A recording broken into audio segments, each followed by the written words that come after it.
Let's see it. All right. Does that say recording on your screen? It says it on mine. I'm Okay. going to say, okay. All right. Okay. Welcome to the Maley Way. I'm your host, Jim Maley. Today's guest is probably one of the more interesting people that I've ever met. Incredibly, like super duper successful, yet I think still lives below his means. He's an open book in a world that kind of usually rewards books that are closed. He's an entrepreneur who sold his company Jigsaw to Salesforce, I believe, for $175 million in 2010. But as I say when I go around to speak about depression and mental health, it can sneak up on anyone. And it doesn't matter if you are at the top of the game, bottom of the barrel, black, white, rich, poor, gay, straight. Depression doesn't care. Jim, I wanted to get your experience with mental health, but I also wanted to kind of go back to the beginning.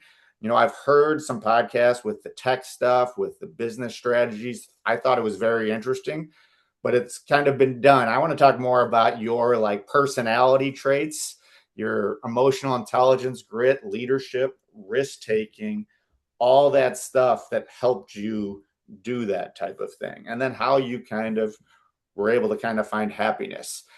So today I want to welcome Jim Fowler to the Maley Way. Welcome, Jim. Hey, thanks, Jim. It's a pleasure. Yeah, no, I'm really excited, and I want to tell you this story. So Jim, for anyone listening, Jim is Jim the Fifth, and he has a son, Jim the Sixth. So he's a little ahead of me because I'm Jim the Fourth, and I have a son, Jimmy the Fifth. So I was telling my kids, I was sitting them down, and I was like, I got to go do this podcast. And I was like, Jimmy, you wouldn't believe it. The guy I'm doing with, he is James the Fifth as well. And he was like, oh man, my twin. And so I explained to him, I was like, you know, the reason why I'm having him on, like he made a fortune building a company. But I was like, that's not the reason why I'm having him on. The reason why I'm having him on is because I feel like he's found a way to find happiness. And it wasn't necessarily about the money.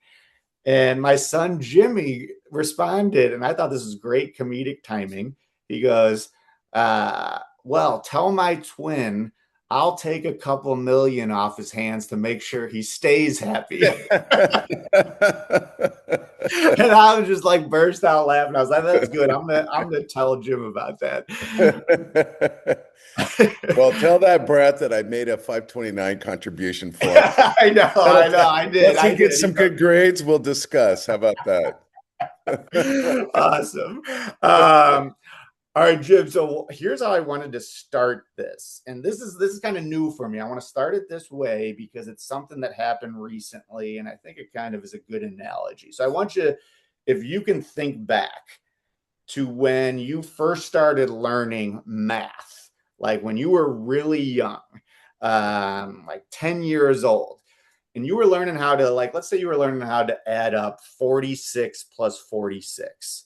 You know, on a written piece of paper, you would probably have written 46 and then 46 underneath, added the sixes, carried the one, and get your number. So what I want to ask you, because this is different than how my daughter has learned. When you would add, like, let's say you didn't have a piece of paper or you didn't have a calculator, would you have pictured that whole equation in your head, like the 46 plus 46, and done it in your head based on that imagery? Or would you have done it like my daughter does it now, where she goes, well, you know, 40 plus 40 equals 80, 6 plus 6 equals 12, add those two together, 92.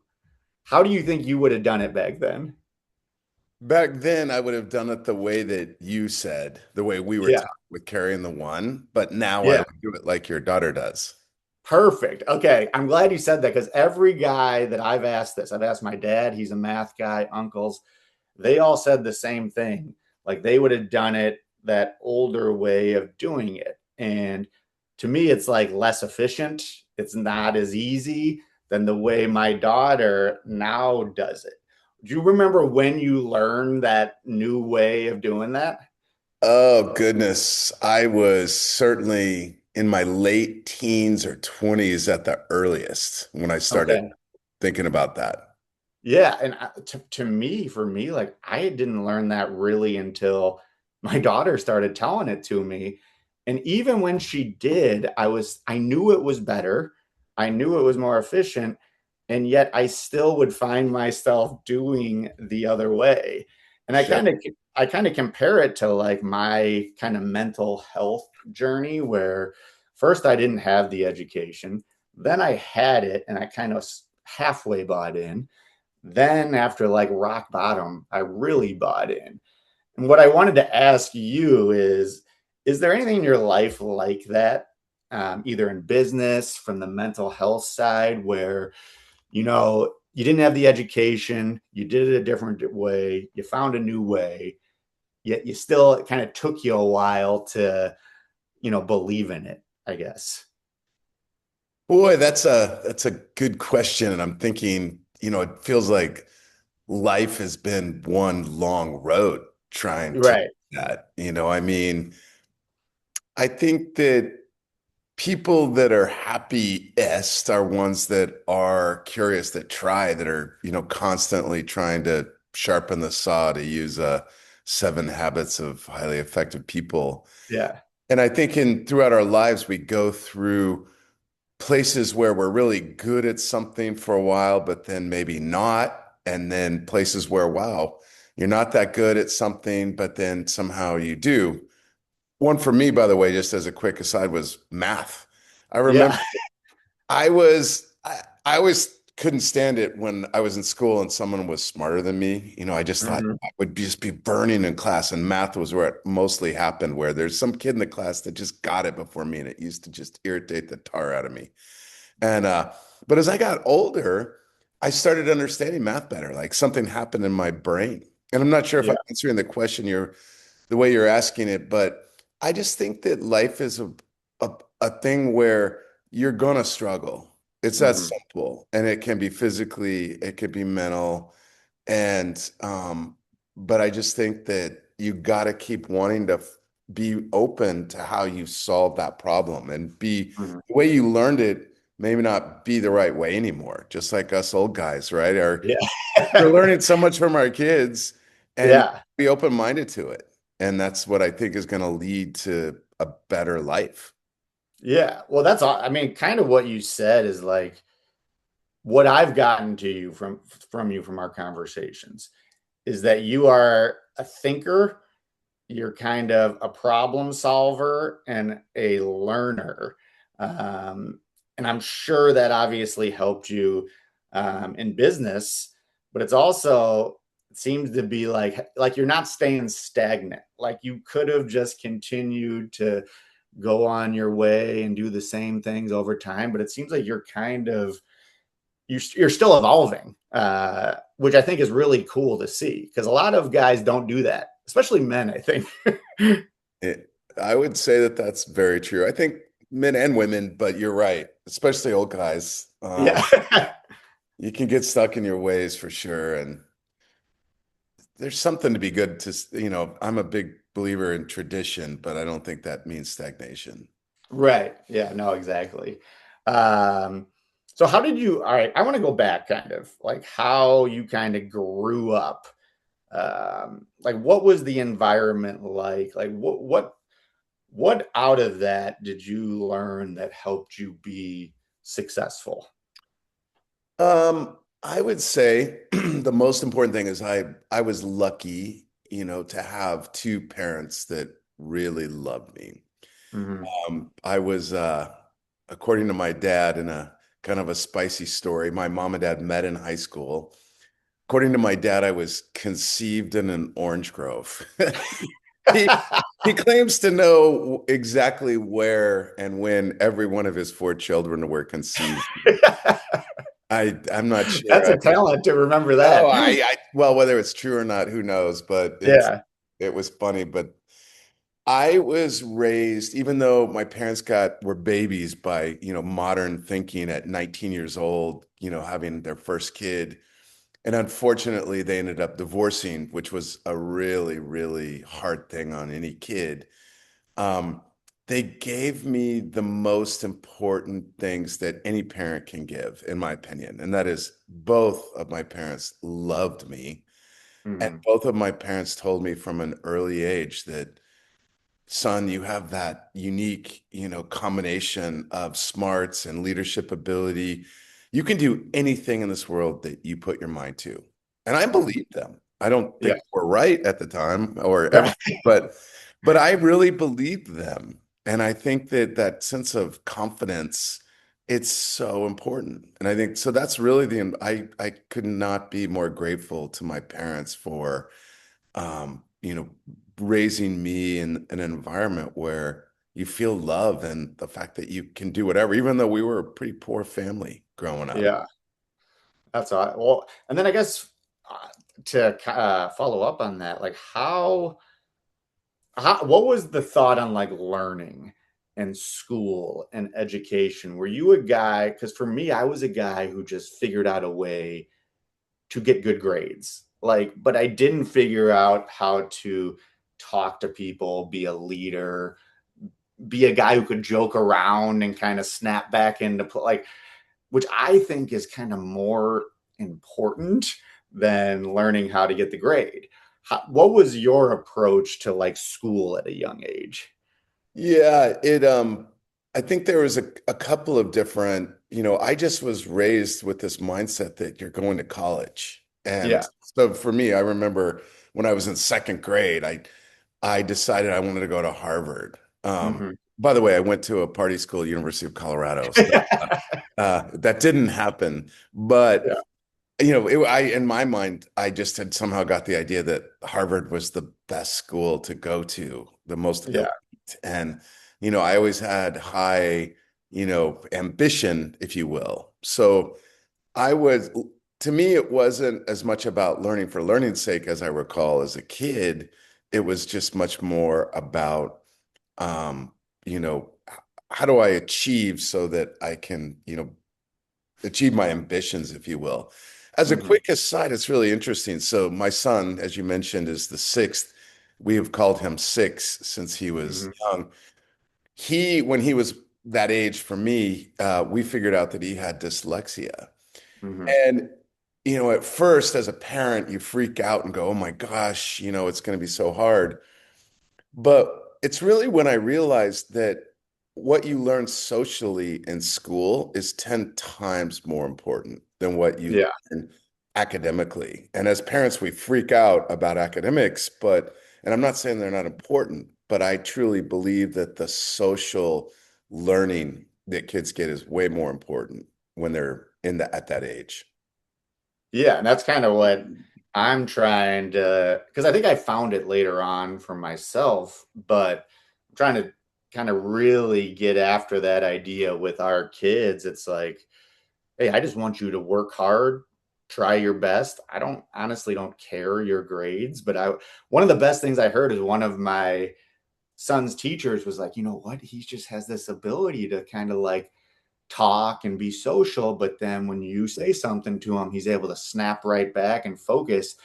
And I was happy to hear that. And the teacher was happy to say it. She was like, that is a trait that not a lot of kids have, to learn how to kind of navigate that. And I think, like you said, the social learning aspect is so important. When you mentioned your son, though, that kind of brought another question up. All right, so you found out he had dyslexia. Mm. Did you get him like help right away, or was it something where you were in denial, or how did that go?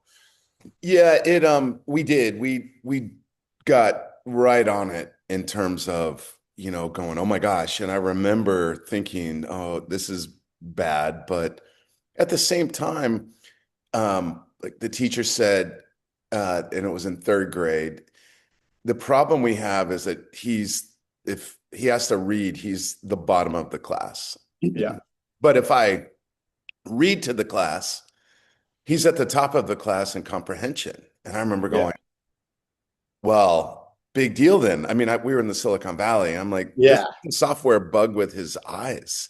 It's not Yeah. how the information goes into his head, it's what he does with it after that matters. Hmm. And I'm like, okay, great. And we were in California. The state of California requires that all textbooks also be audio because Yeah. for blind students. And so Uh-huh. it was like, big deal. I mean, I think I reacted fairly calmly about it. The challenge was finding, a way to teach him in the right way.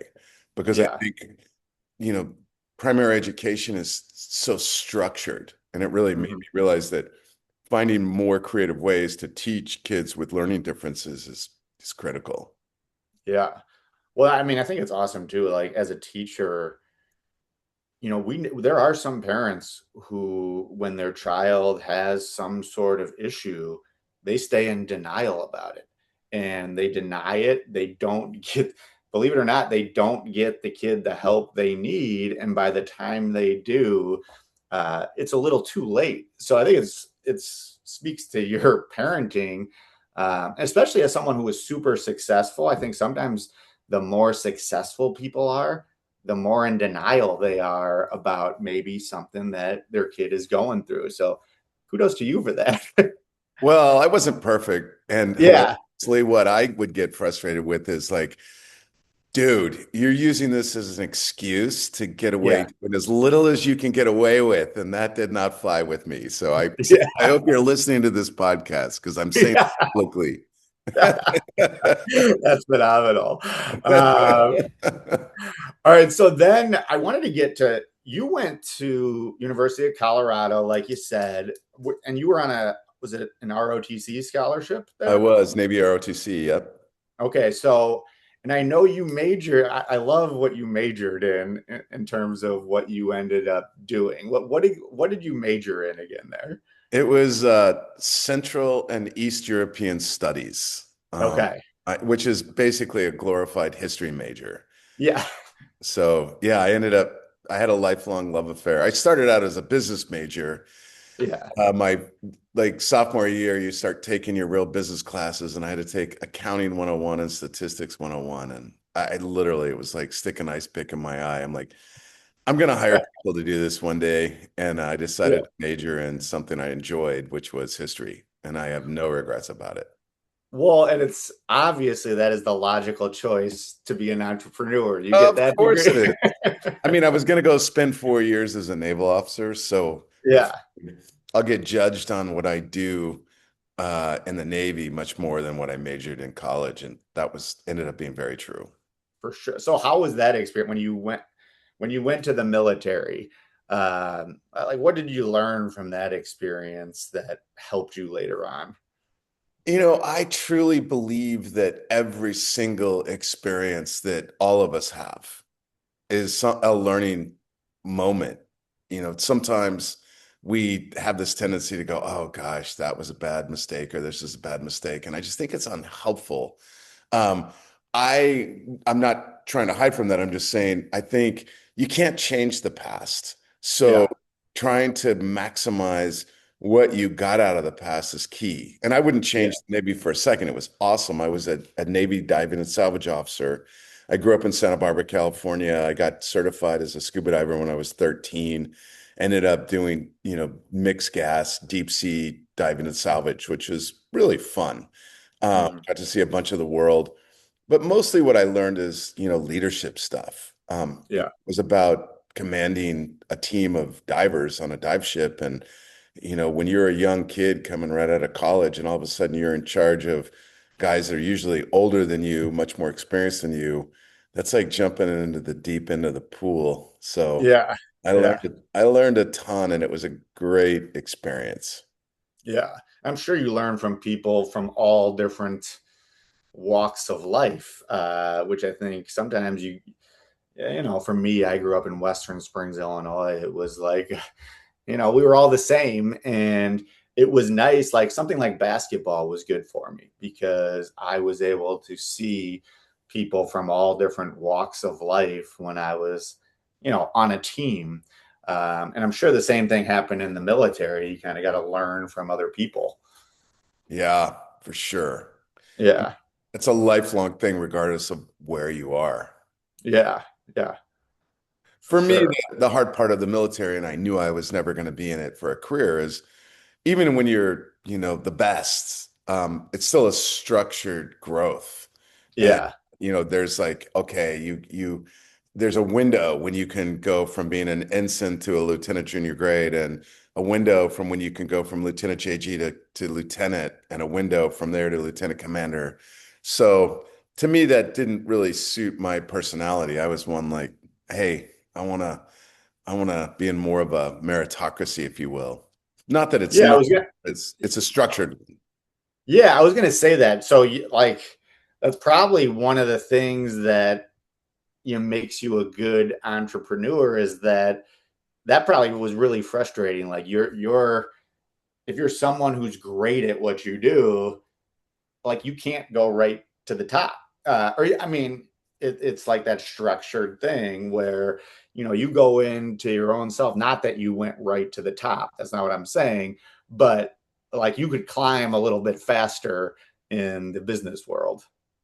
Oh, a million times faster for Yeah, sure. I mean, yeah, there's no cap. I mean, you look at, young entrepreneurs that create world, affecting companies like Mark Zuckerberg or, Bill Gates, who literally, as freshmen at Harvard, dropping out of school to start, companies that affect all of our lives.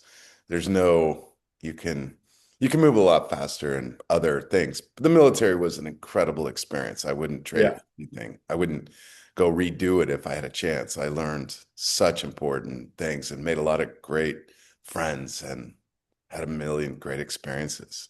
yeah. I'm sure.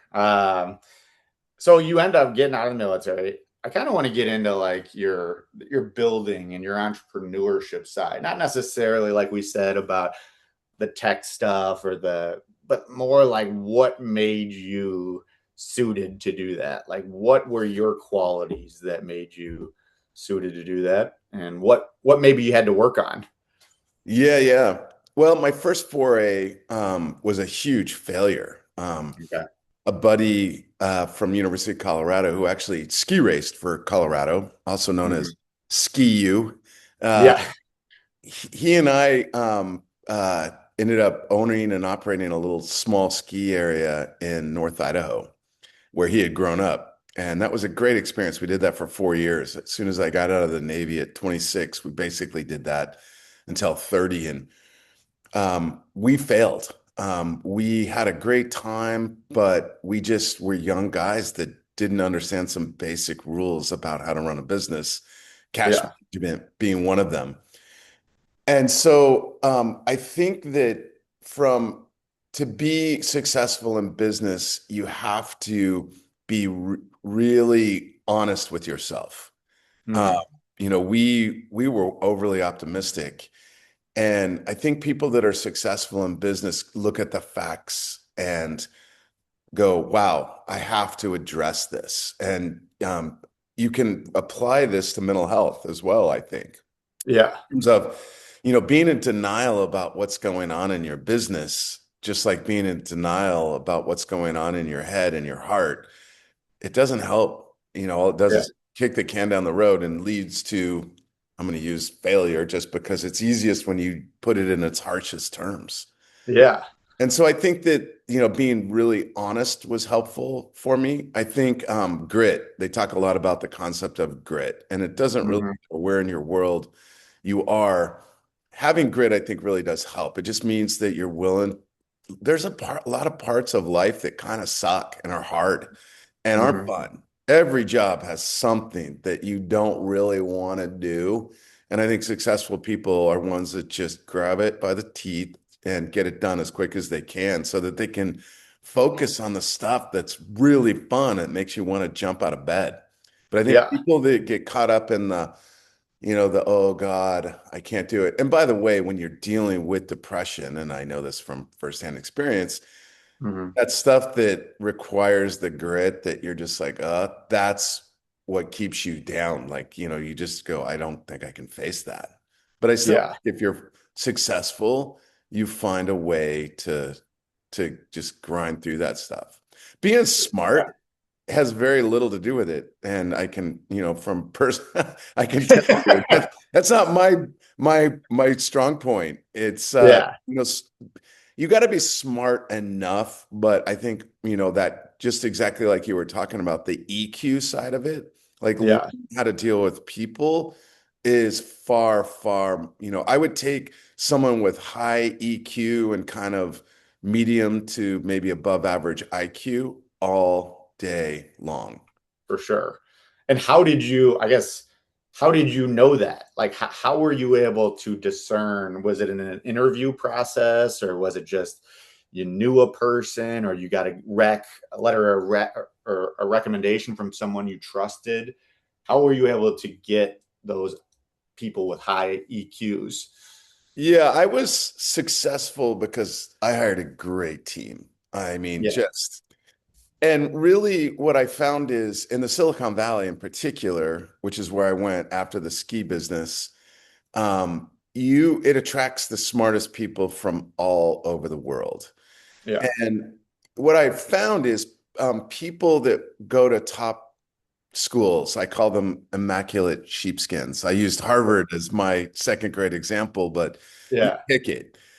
One thing you know for sure about someone who has a degree from one of those schools, they work hard and they're yeah. smart, but a lot Hmm. of them are experts at hacking academics. Right. And I found that there wasn't an inverse relationship between that, but more often than I expected, their ability to run a team wasn't anywhere near as good Yeah, as like kind of kids that went to decent or even party schools like me. I mean, Colorado's a fine school, but it does have a party reputation. And yeah, I definitely spent a lot more time on the social aspect of college than I did the academic side. And yeah.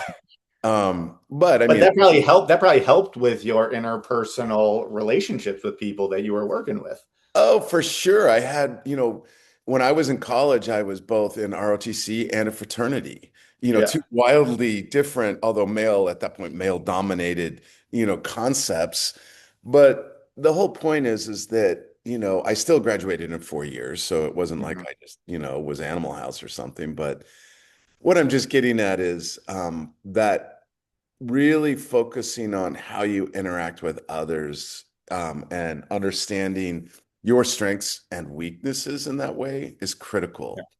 yeah, And yeah. No, that's and going back to one of the things that you said, and I think about it as a father, like doing the things that you don't like to do, and I think about it as a teacher, like the successful people figure out a way to do those things so they can then do the things you really like. And I think that's what I'm trying to train my kids and even my students. Like, you got to be bored sometimes. Like, being bored is okay. Let's figure out how to be bored as opposed to, all right, here's the phone, here's the video game, here's this. Like, I just think that matters. Like, people who are able to be bored, use their imagination. Like, I don't know. I think from a mental health standpoint, that's one of the things that we are really missing the boat on. And we're trying to prevent boredom as opposed to, hey, this is how you be bored and how you kind of overcome it. Would you yeah, agree with that as a business guy? totally. I Yeah. mean, I think that you also are really responsible for your experience in life, no matter what. I mean, at the end of Yeah. the day, and if you're bored, what is that old saying? Only boring people get bored. It's a little trite, but Yeah. is some truth to that. I mean, just in terms of it's just, I think, acceptance that life's not perfect. There's Yeah. parts of life that suck, no matter what. And you just gotta accept that and make your way through it. Because then you Yeah. get into the parts of life that I think, make you happy. For sure. Um, and then from a leadership perspective, I want you to tell that story that you told me. I heard it on a podcast, and when I heard it, I was just like, this is what we need more from politicians, from leaders in other fields, like the willingness to, and I don't know if your army background, taught you this, but the willingness to jump on the grenade in a way. Could you kind Yeah. of go through that story with your company where you guys had a big mix up and it was kind of, I think, on your tech guy, and you pretty much like jumped on the grenade and kind of how people reacted to that? Yeah, the scenario was it was my company was called Jigsaw, and we were early. It was in our first year, and basically Jigsaw was a crowdsourced way of creating a database of business card contacts, information Mhm. for salespeople, recruiters, kind of like LinkedIn a little bit, but different. Anyway, we were getting some traction. We had about 1,000 users, which isn't much, but you got to start somewhere. And we were starting to grow. And we had a part-time guy running marketing, and he walks into my office and goes, I think I really screwed up. And I'm like, what happened? He goes, I just sent out an email to all 1,000 of our users with everyone's name in the to line of the email. And by the way, this is back in the day when you could do that. Now, spam filters wouldn't allow anyone to do that. You have to run it through Mhm. a different system, but we could. And all of a sudden I look at my email, it's blowing up because every people were getting this and an outrage going, you just shared my email with all 1,000 of your users. Jigsaw is dead. And I mean, then someone will reply to that. And this thing was just blowing up into a conflagration. Mhm. And we had a part-time attorney who just literally happened to be in the office. He's like, Jim, don't do anything. There's potential liability here. And he was doing Mhm. his job. Yeah. Um, but I remember going, no, no, no, no. And I sat down and I just wrote an email out and I said, hey, I'm Jim Fowler. I'm the founder and CEO. This is what happened. We just totally screwed up. This is my fault. I'm the CEO. I'm begging you. Here is my personal email address. Here is my mobile number. If you are angry about this, please stop replying to all because it's just making the problem worse. Um, you call me, text me, email me, and chew me out. Mhm. Yeah, And right. literally, it was like throwing water on the fire. And I even got a bunch of emails and texts from people going, hey, way to own that, way to jump on the grenade. I didn't blame, the guy that did it. It Yeah. was his screw up, but we're a team. And I just think it really set the culture of Jigsaw from an early time that, being able to just raise your hand and say, okay, we made a mistake. Let's not focus on who did it, but how do we solve the problem? And also just, doing what your heart knows is the right thing, regardless of, what may be the smart or Yeah. so anyway, I think it set Well, the culture and tone of the company. yeah, I mean, to me, the people who worked for you must have loved you for that. Like, I love when someone above me is like, hey, this is on me. I screwed, even if they didn't screw up, but they're taking responsibility. But also, like, I'm sure that established a level of trust with all of your clients, like as opposed to a guy saying or deflecting or blaming or saying, "Oh no, it's not that big of a deal." To me, it goes with like politics. And I don't want to get into politics, but I want someone to basically tell me, "Hey, here's all the bad stuff I did. I did it. I learned from it, and this is what I'm doing to address it." But everyone at both sides, hey, let's deflect, let's blame this other guy, let's do this. I didn't do it. Like, I can't stand that. I think you would buy so much more credibility if you're just like, yep, I did all that, but here's why I'm a better person now. Uh, I don't know. I don't want to get into politics, but I just wish people would do that a little bit more. Well, I think the whole world would be such a happier place if everyone just had the ability to go, I screwed up. I am Yeah. sorry. And, Yeah. move from there. Here's how I plan to fix it. Yeah. I mean, those are healing words for literally any scenario. I mean, Yes. every politician, everyone who runs a business, every relationship. Yeah. So, Well, here's one that you'll like. I know Jim's a big Gonzaga Bulldog basketball fan, so I know you'll like this basketball example. I coached for 15 years, 10 years as a head varsity basketball coach. And the best thing that like I did not go off on referees that much. I just didn't do it. But every now when they were really wrong and screwed up, I'd go absolutely berserk. And I never got teed up, I think because I didn't go off, but also what I felt was the best thing that refs did. Referees would come over to me when I was like that, and they'd be like, "Yep, we missed a Jim, we missed that one. That's our fault." And it was like immediately calm me down. Like, what could I say? The guy's admitting that he screwed up. Am I going to keep going on him? No, I would always be like, oh, thanks a lot. I appreciate that. And it would immediately calm me down.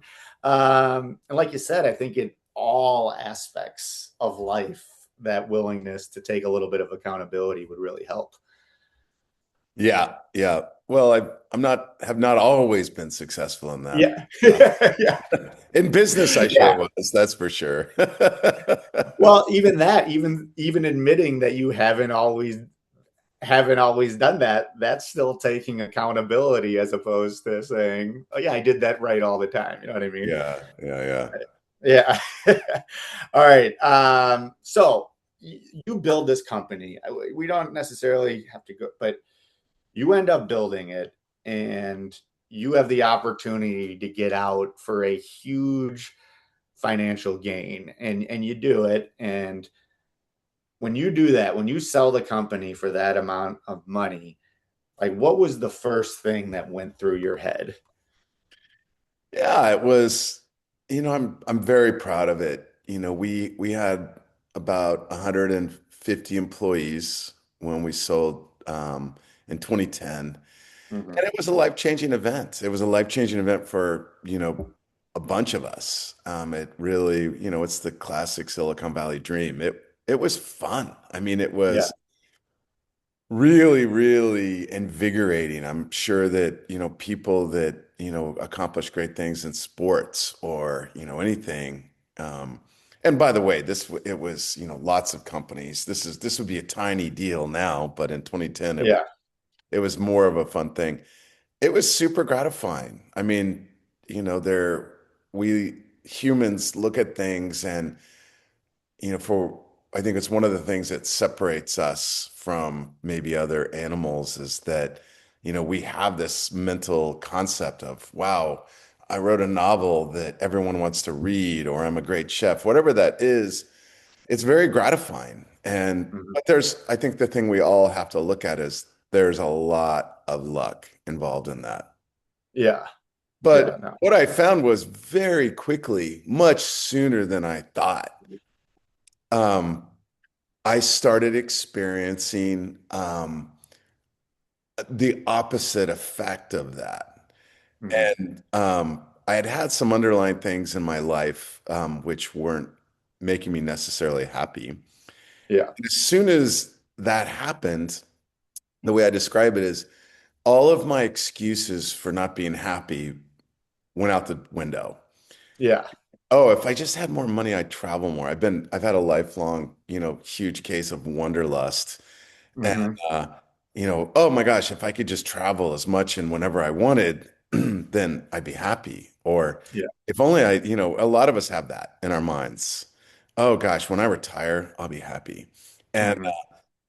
you look in the mirror and all your excuses are taken away for not being happy. And you're like, you get to look at you and go, oh, wow, maybe that's Yeah. on me. Yeah. Right. Whoops. But I was really shocked at how quickly that happened because, when you've got to provide for your family and, you have an identity. Well, I'm a Silicon Valley founding CEO, that's Hmm. how I identified. It that keeps you focused, and Hmm. it keeps you, it chases a lot of the demons away. Yeah. Yeah. Like, so was it like almost, I guess, it was a high, but then there was like maybe the letdown that you didn't have that day to day busyness and grind and maybe adrenaline. I don't know. Like, was there any of that going on? A little bit. Yeah. I was young when that happened. I was 45. Hmm. So it basically, just put in my mind that, hey, you're you can do anything you want now. You have enough money to do what you want. And when you still are experiencing, some of those, depression, or I wasn't depressed at all at that point in time, but Yeah. restless, unfulfilled, just, I kind of, I'll use it as a sugar high, analogy is I, I don't know it's hard to describe. I mean, again, I'm still deeply proud of it. It was awesome, and my team was amazing. I was Mhm. actually more thrilled for my team. 10 people became millionaires the day we sold Jigsaw. Yeah. And that was Oh, that's awesome. highly, highly gratifying. That's life-changing back then in particular. It was life-changing money. And that was Hmm. super gratifying. And to this day, it was gratifying. But it was just very interesting to me of how, wow, this, all very quickly it came on of just not feeling satisfied. Yeah. So because I know you said you kind of went through a really rough stretch. When did that start happening where like the depressive thoughts started coming in? Yeah. So basically, for me, for about a 5-year period after that, just kind of really struggled with happiness and started another Hmm. company. Um, and, but just wasn't enjoying it. Like, I would have to get myself up to, go. I still had the old skill and I could act the part, but I just remember so many times going, this just isn't authentic. This isn't, I Yeah. still could even more, like I had learned the trade by then, you know what I mean? I knew how to get people fired up, but behind the scenes, I just felt like I was an actor playing a role that Yeah. it wasn't Hmm. really me anymore, if that makes sense. And, I did it with my To normal way. 100% sense. That makes. Yeah. Oh, I'm sorry. I was saying that makes the whole acting thing. I know exactly what you're talking about. That makes a Oh lot yeah, of well sense. exactly. You're like, hey, I'm a D1 ball player and this is how you're supposed to act, but it wasn't Yeah. what was really happening in my heart and in my head. So I approached it like I kind of approached everything in my life. I literally read every book on happiness that I could get my hands on. Mm. And they Yeah. were all helpful, but it didn't solve the problem. Tried doing a move and then very sadly, ended up going through a divorce. And let me just tell all of your users that, especially when you have a kid or kids, getting divorced is the suckiest thing you can possibly do in your life. Like it just blows. And if you Yeah. can avoid it, do it. Hmm. I don't know that we could have avoided it, but it happened. And Hmm. what I'm just trying to get at is it sucks. And that's where I really went into my depression. And it's Yeah. like, I had this feeling like, wow, who cares if I was a successful businessman? I Yeah. failed in my marriage. I'm failing my kid. When my parents went through their divorce, it sucked. And vowed to myself I would never put my kid through that. So I went Yeah. into deep depression Yeah. and even I never was serious about it, but had suicidal thoughts at Yeah. times. I mean, Hmm. it blew and it was really hard because I'm like, oh my God, I'm healthy. I've been really successful, but I felt like a stone cold failure.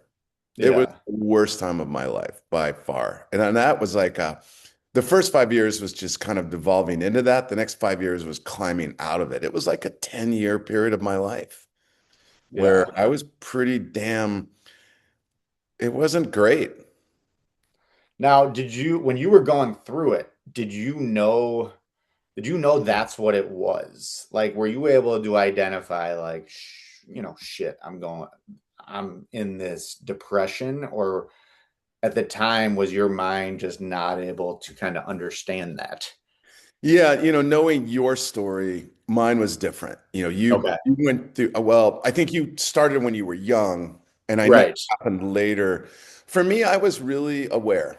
I knew Okay. what I was going through. It didn't help. Like, I started drinking too much during that period. I mean, not, Mhm. like crazy, but just an unhealthy amount of alcohol at that point, trying to dull the pain.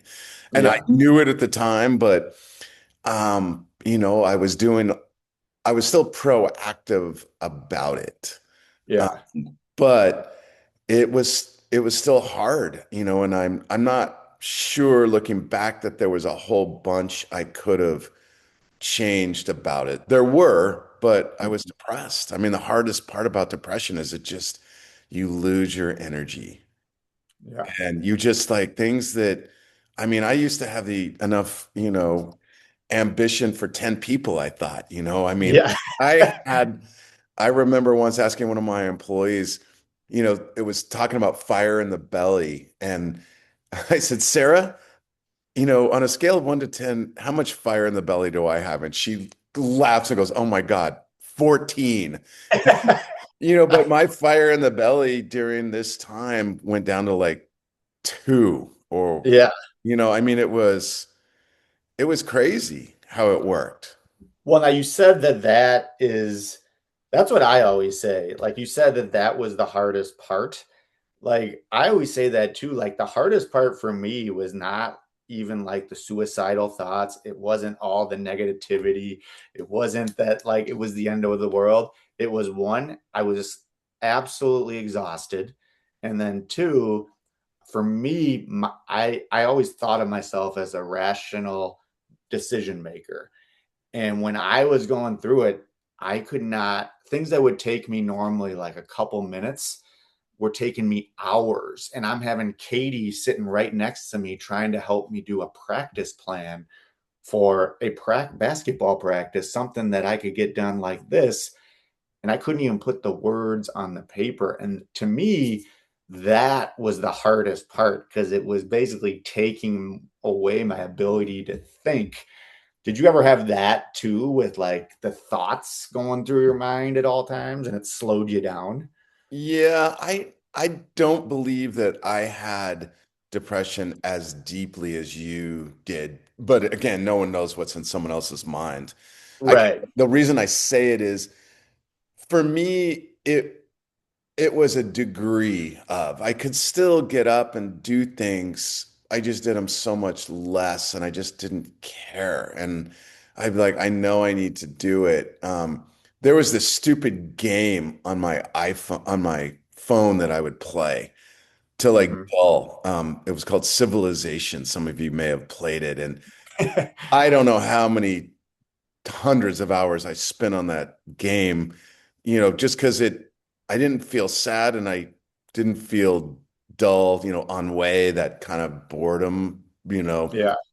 So mine was, and again, I never actually felt suicidal. I just, started thinking thoughts of like, God, this sucks. And if it doesn't get better at some point, I don't know that I want to live the rest of my life this way. I wasn't like at the moment, but Yeah.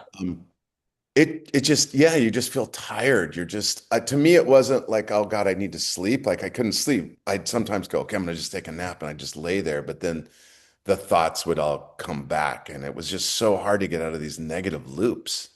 Yeah.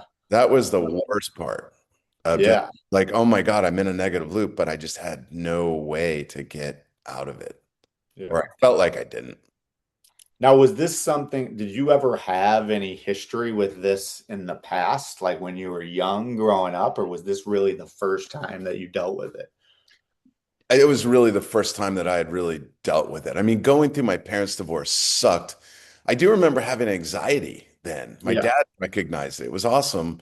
And he actually helped me kind of start deep breathing and then, that went away. But I had never had depression like this, like, just really just the deep blues. And Yeah. it's a fairly, I've always been a pretty happy, optimistic guy. And Yeah. it's me. And that was the other part of like, this isn't me. This isn't who I am. So Yeah. it was scary. I'm sure. Well, all right. So that's the bad part, obviously. How did you get your way out of it? I think that's really what like people who want to listen to this or why I talk. I always say when I go and speak to people, it's about like the fear, which I think is important. I think it's important for people to know like if you don't address it and you deny it, like this can happen to you. However, I think if it's all fear, that's not going to help either. I want to know about the hope. Like, how did you get out of that 5 year spurt? Yeah, I'm actually super grateful to my first girlfriend that I had after getting divorced.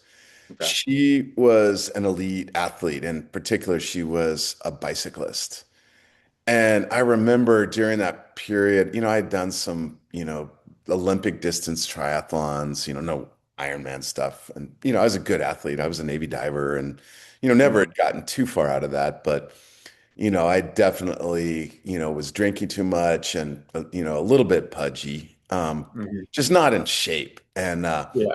started dating her, and she was totally passionate about bicycling.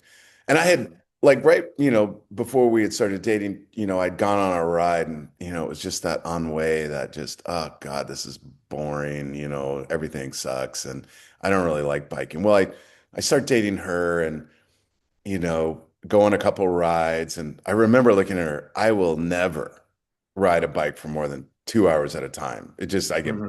and Yeah. she was super gentle and goes, okay. But she just really, in a really great way, encouraged me to do exercise. Hmm. And it started bringing me out. Hmm. And, pretty soon, I could get on my bike and ride 8 hours and love it. Right. And, Hmm. I got in really great shape. I mean, there is so much to be said about just, if you can find a way during depression. For me, it was exercise. I still Yeah. had a lot of the mental things I had to work through because the core of that, the feelings of, I'm not doing my best job as a parent during this time, which I couldn't do, being divorced. I'm not, doing my best job.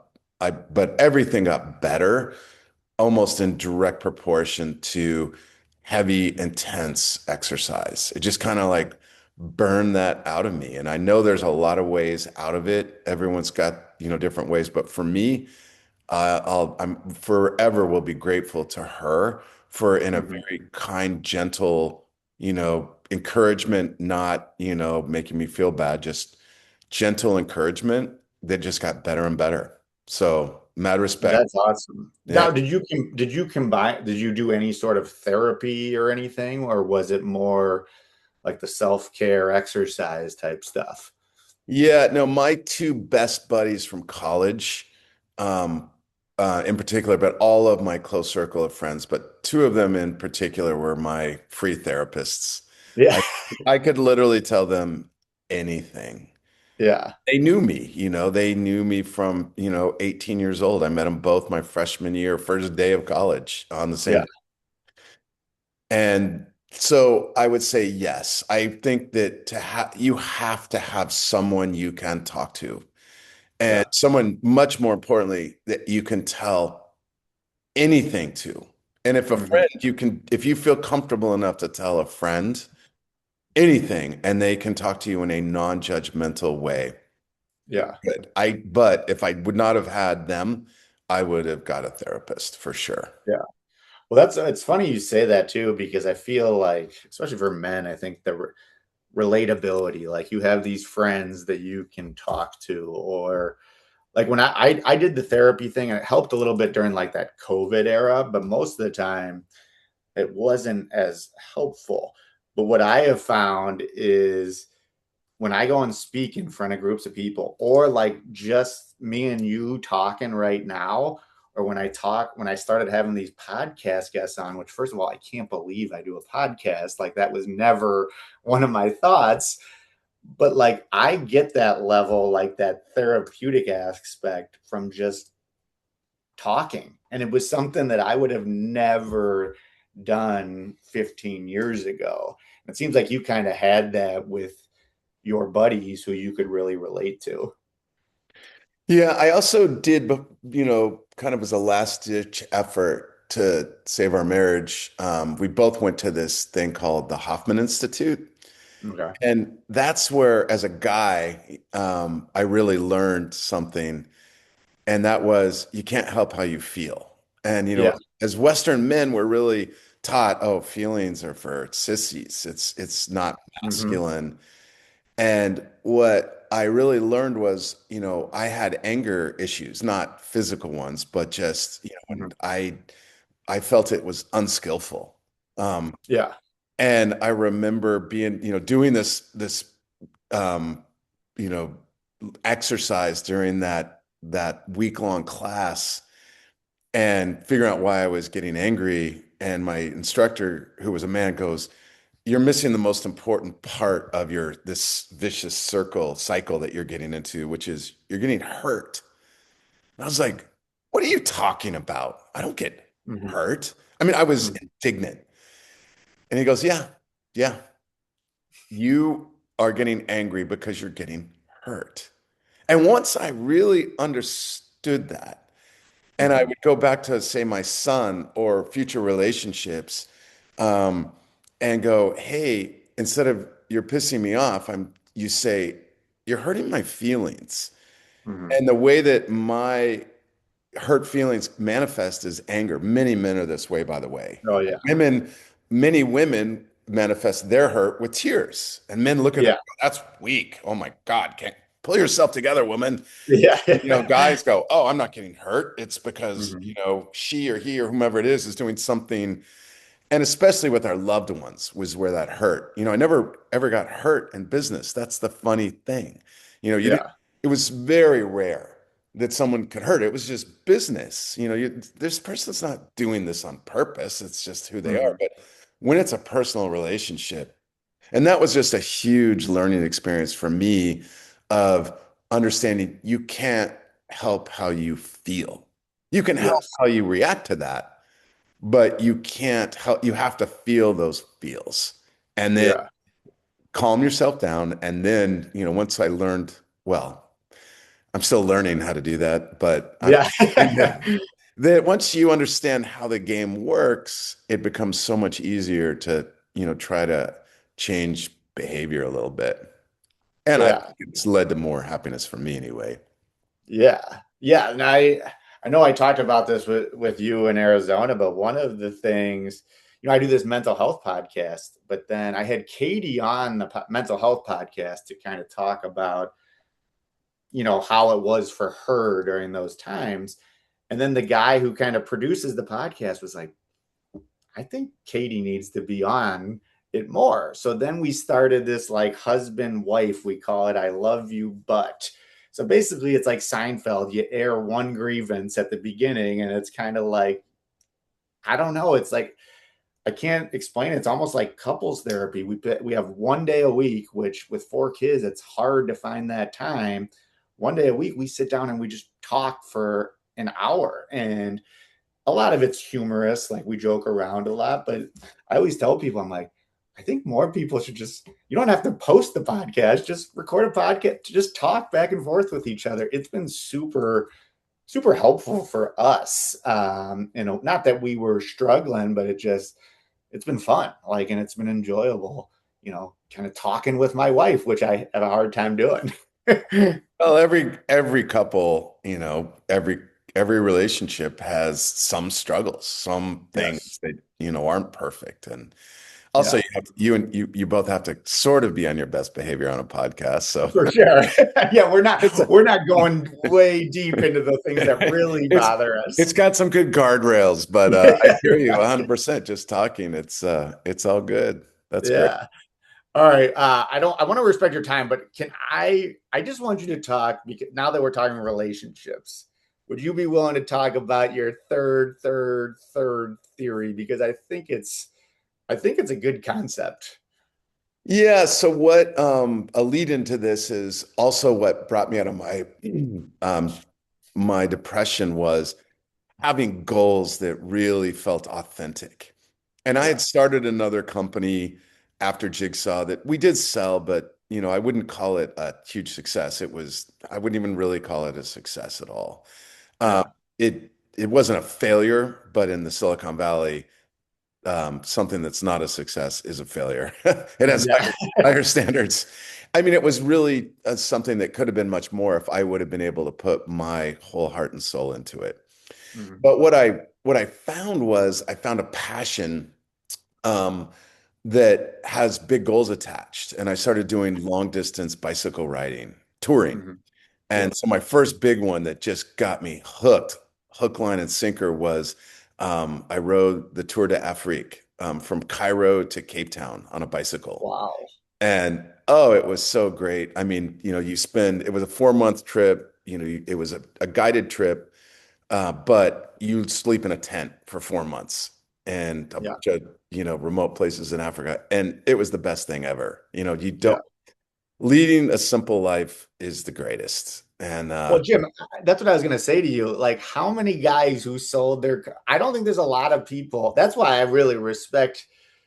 That's what that conversation I had with my kids at the beginning. I'm like, hey, this guy made a ton of money and he's going and living in a tent or riding a van. Like, that is not normal, but I think not normal in a really cool and great way.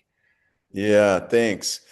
Well, I just really think that things don't bring happiness, and Americans in particular, I think we're getting better a little bit. Yeah. I think, you're seeing these, tiny houses movements and I really think that that's super healthy. Um, Yeah.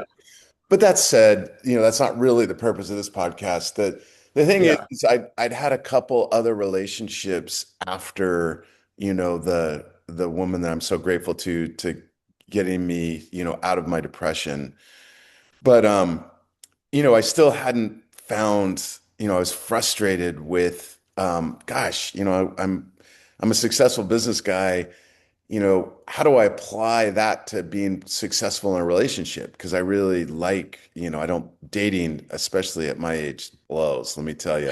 At any age, I think for many, but you Yeah. get past 50 and you won't find too many people past 50 that go, oh yeah, dating's fun. No. Yeah.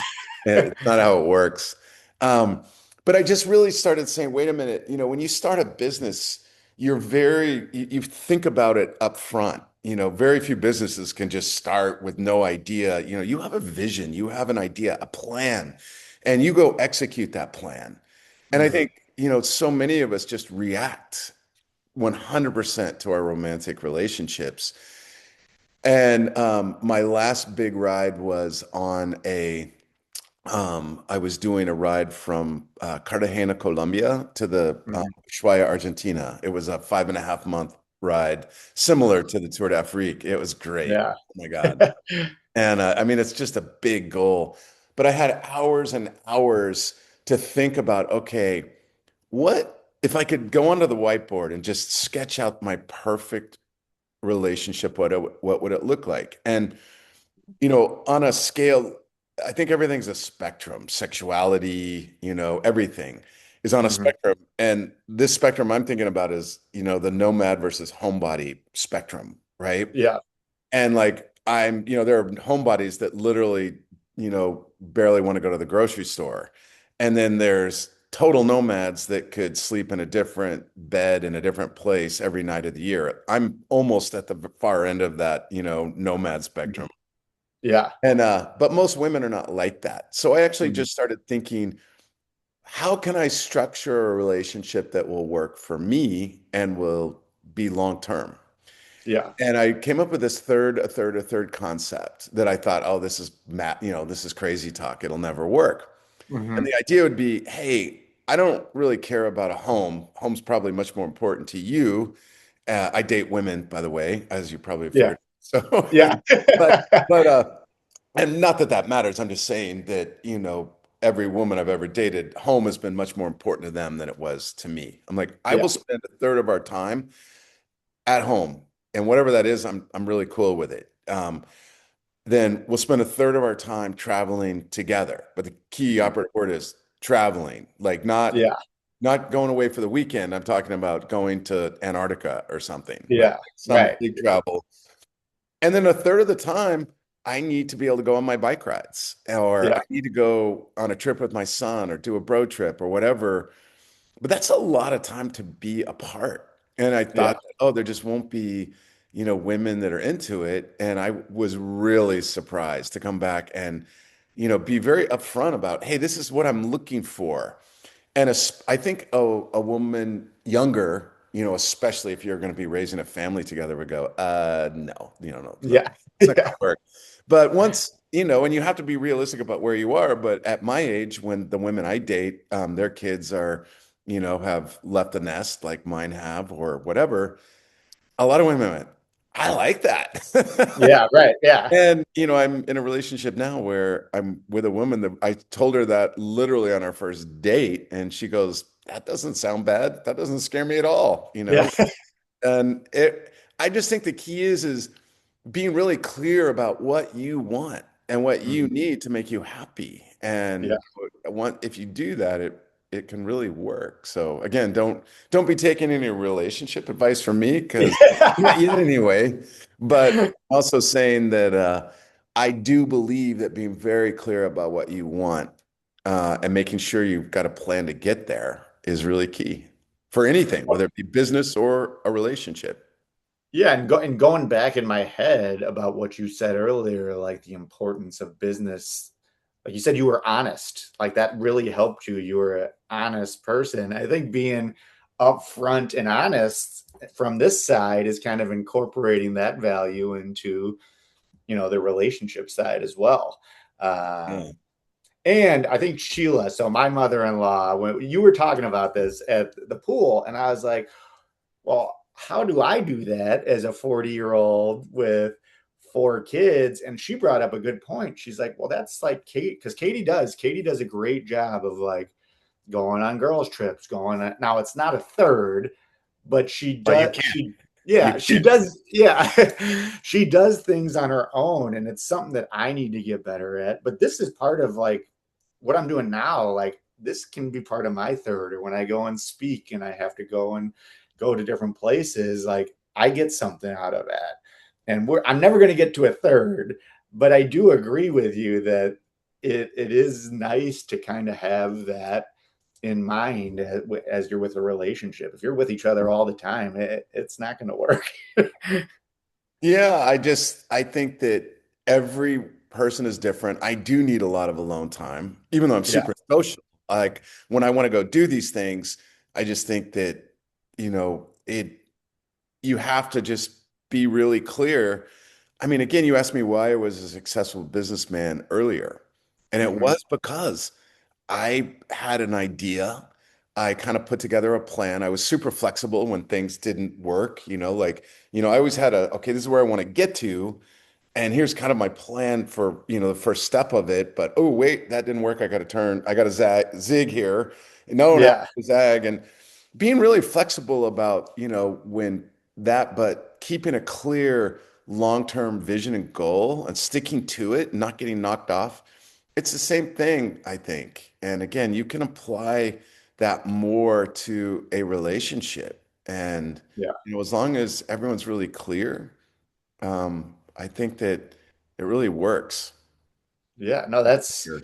that's amazing. And Jim, I'll say this: like as you were talking, and as I know your story, like your mindset kind of reminds me of my father. Now he didn't sell it, he didn't make that much, but he did well.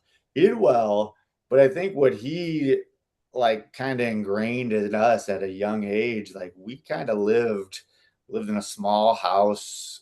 We didn't drive like the huge cars, and he could have taken more money and moved us to New York when his bank merged, but he ended up going back to school to be a teacher and a coach. And I don't know, I think I really got value from that to see a guy that could have, used his money for his own personal, gain, and he didn't do it. You also both say the word, and I do too, which I love, the word blows a lot instead of Yeah. sucks. My dad always says that. I say it all the time. Our whole family says it, but I don't hear a lot of people saying that. I really like that. Good. But Jim, do you have anything else that you would like to get off your chest or any last minute advice for anyone listening with regards to the mental health side of things? Yeah, no, it's hard. And, Yeah, you know, if you just every day just try to do one thing to yeah, move you, like have a clear picture about where you want to get to. And if you can just say, okay, this is what I want to get. And then what is one little thing I can do every day to move me closer to that place? You'll feel mhm, good. And it doesn't, you don't, it, you, yeah, you can't just go, oh, it's a mindset and I'm just going to wake up and you're going to have your good days. And, it's a two-step forward, one step back. And, don't yeah, get discouraged on your back steps. yeah, And I just think that that's the only advice I had for me. Again, I didn't really do that, but I do think that the physical part of it, where I started having goals there, helped hmm, me. And yeah, and then once I kind of got like a little foothold in one place, I felt like I was making progress and I could feel it. And that it's just a slow thing. So just yeah. again, try to figure out one little step you can do every day is my advice around the mental health thing. Yeah. Well, Jim, I really appreciate I really like talking to you because I like how you explain things. I like how you think. It's just enjoyable to talk. And I knew this was going to be really good. And I think the people listening will realize that early on. It'll be a good listen. So I just appreciate it. And as I always say to end, as I always say to close, I always say by sharing your story, not only do you help other people, but I think you end up helping yourself because that's the Maley way. All right. Thanks, Jim. Hey, thank you, Jim. It was a pleasure. Yeah, thank you. I really